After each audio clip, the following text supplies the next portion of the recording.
Good evening, all of you. I greet all of you in this channel. Today I will teach you past perfect tense. देखिए बच्चों, past perfect tense जो होता है, पहले हम देखेंगे इसकी पहचान क्या है। इसकी पहचान क्या है? इस काल के वाक्य के अंत में हो जो है चुका था,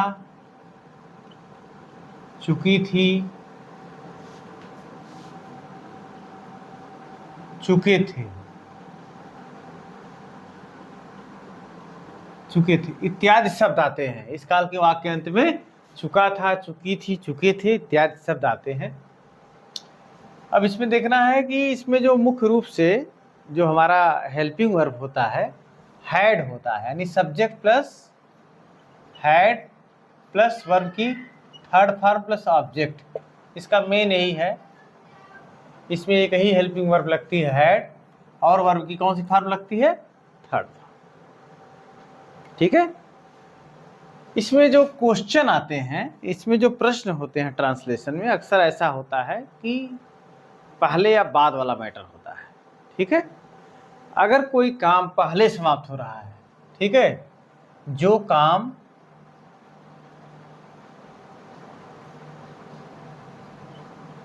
पहले समाप्त हो, जो काम पहले समाप्त हो, उसका अनुवाद,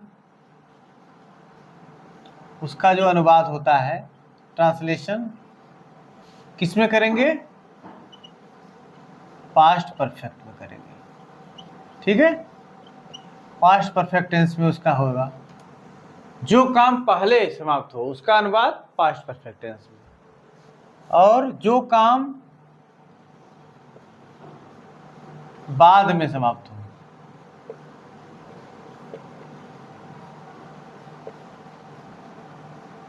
जो काम बाद में समाप्त हो, उसका ट्रांसलेशन किस में करते हैं? उसका अनुवाद सिंपल पास्ट यानी पास्ट इंडेफिनिट में करते हैं। सिंपल पास्ट का मतलब पास्ट इंडेफिनिट टेंस में करते हैं। ये इसका मुख्य रूप से आपको याद कर लेना है।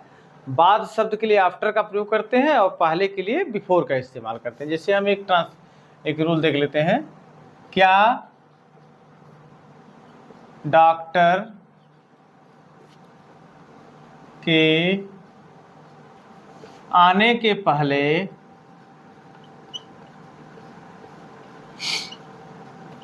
मरीज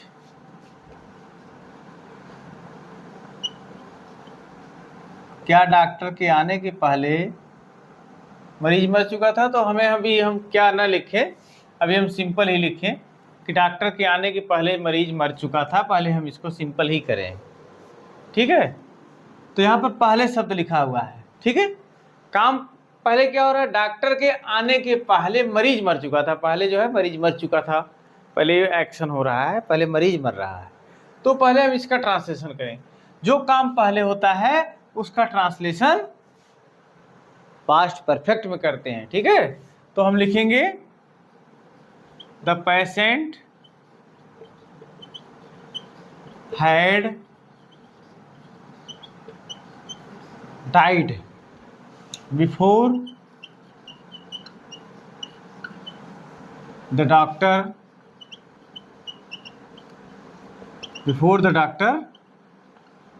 came. The patient had died before the doctor came. ये चीज है। यानी काम का मतलब जो काम बाद में क्या हो रहा है? डॉक्टर बाद में आए। तो इसका ट्रांसलेशन हमने पास्ट इंडेफिनिट में कर लिया, यानी सब्जेक्ट प्लस वर्ब की सेकंड फॉर्म लिख दिया है। ठीक है। और भी देख लें हम।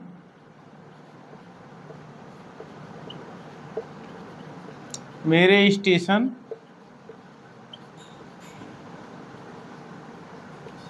पहुंचने के पहले ट्रेन छूट चुकी थी। मेरे स्टेशन पहुंचने के पहले ट्रेन छूट चुकी थी। तो पहले क्या काम हुआ? पहले ट्रेन छूट चुकी थी, तो पहले इसका ट्रांसलेशन करेंगे, लिखेंगे द ट्रेन हैड, छूटना का लेफ्ट भी कहते हैं, डिपार्टेड भी कहते हैं।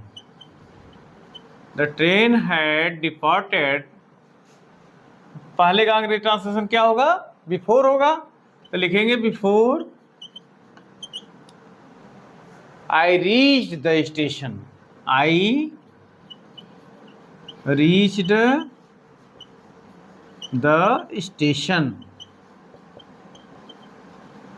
ठीक है, इस तरीके से है। The train had departed before I reach the station. तो मेरे स्टेशन पहुंचना, मैं बाद में स्टेशन पहुंचा हूं, पहले ट्रेन छूट चुकी थी। तो इस तरीके से है। इसका कुछ हम इंट्रोगेटिव भी देख लें। जैसे लिखें,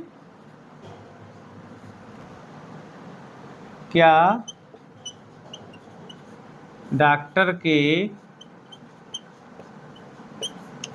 आने के पहले, क्या डॉक्टर के आने के पहले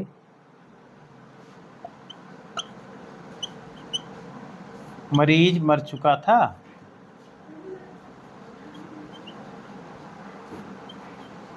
अब ध्यान दीजिएगा, इस सेंटेंस इंट्रोगेटिव है।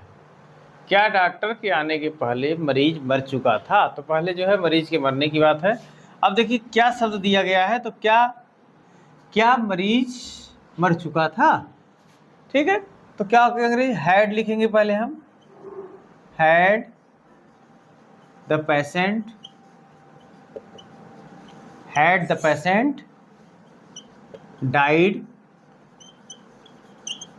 Had the patient died before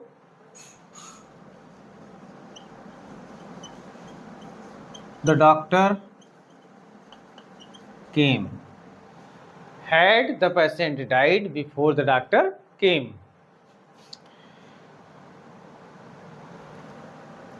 क्या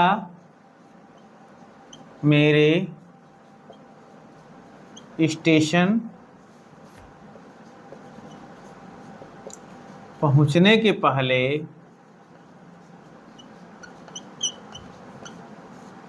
ट्रेन छूट चुकी थी?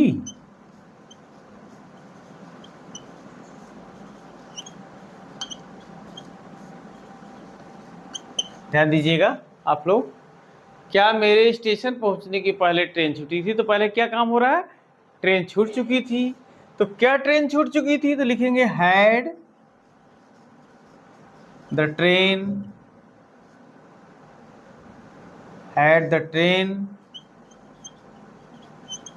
Departed, had the train departed before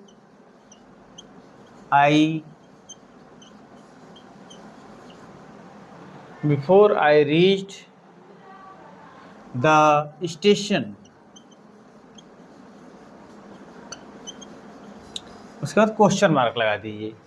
तो आप लोग इस तरीके से कर सकते हैं। अच्छा, इसका जो मेन फंडामेंटल रूल है, सब्जेक्ट होता है, हेड होता है, प्लस वर्ब की थर्ड फॉर्म प्लस सब्जेक्ट होता है। तो इस तरीके से कोई भी एग्जाम में कोई भी क्वेश्चन आ जाता है तो आप कर सकते हैं।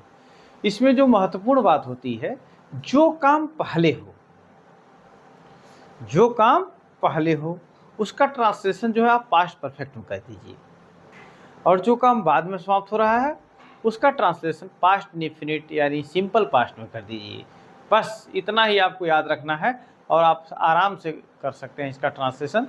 और सिंपल आता है, जैसे मैं पहले ही ये काम कर चुका हूँ, मैं पहले ये काम कर चुका था, तो इसमें सिंपल है, कोई दिक्कत ही नहीं है। तो आप सिंपल ढंग से कोई भी काम करना है तो सब्जेक्ट प्लस वर्ब की second verb, subject plus head plus verb की थर्ड फॉर्म और प्लस ऑब्जेक्ट लिख सकते हैं। ठीक है, तो इस तरीके से आप जो है इसको अच्छे से पढ़ सकते हैं, समझ सकते हैं। तो इस वीडियो को आप लाइक करिए, शेयर करिए और सब्सक्राइब करिए। Thank you very much.